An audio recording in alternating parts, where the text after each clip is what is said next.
বাংলাদেশের প্রতিরক্ষা ইতিহাসে এক নতুন মাইলফলক যুক্ত হতে যাচ্ছে।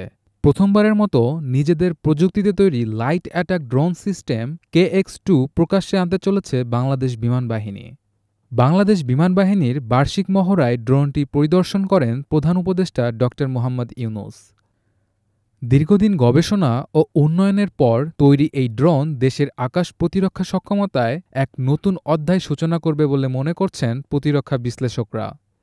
বাংলাদেশ বিমান বাহিনী সূত্রে জানা গিয়েছে, KX-2 নামের এই ড্রোন সিস্টেম সম্পূর্ণভাবে দেশীয় প্রযুক্তিতে নির্মিত হয়েছে এবং এটি নজরদারি ও আক্রমণ দুই ধরনের কাজেই ব্যবহারের উপযোগী।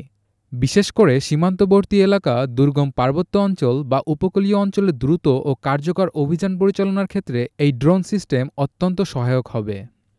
KX-2 হল একটি লাইট অ্যাটাক এবং রিকনেসান্স ড্রোন, যার ডিজাইন এবং প্রযুক্তিগত কাঠামো বাংলাদেশ বিমান বাহিনীর প্রকৌশল ইউনিট ও প্রতিরক্ষা গবেষণা বিভাগের যৌথ প্রচেষ্টায় উন্নয়ন করা হয়েছে। এটি স্বল্প উচ্চতায় স্বয়ংক্রিয়ভাবে চলাচল করতে পারে এবং এতে আধুনিক অপটিক্যাল এবং ইনফ্রারেড ক্যামেরা সংযুক্ত রয়েছে, যা দিন ও রাত দুই সময়েই নজরদারির জন্য উপযোগী।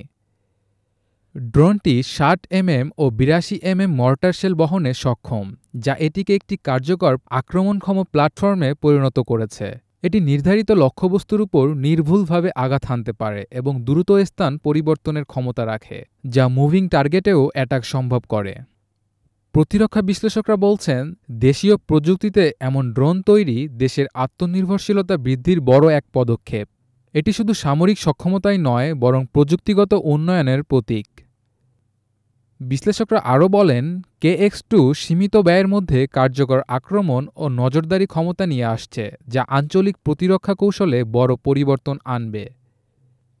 এই প্রকল্পটি শুধু সামরিক দিক থেকেই নয়, অর্থনৈতিক দৃষ্টিকোণ থেকেও গুরুত্বপূর্ণ।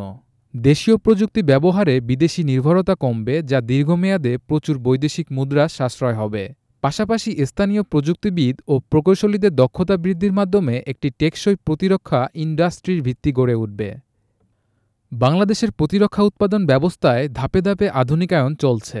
এর আগেও বাংলাদেশ সেনাবাহিনী দেশীয় প্রযুক্তিতে রকেট লঞ্চার ও আর্মার্ড ভেহিকল উন্নয়নে সাফল্য পেয়েছে। এবার বিমান বাহিনীও নিজস্ব ড্রোন নির্মাণের মাধ্যমে একই ধারা বজায় রাখল।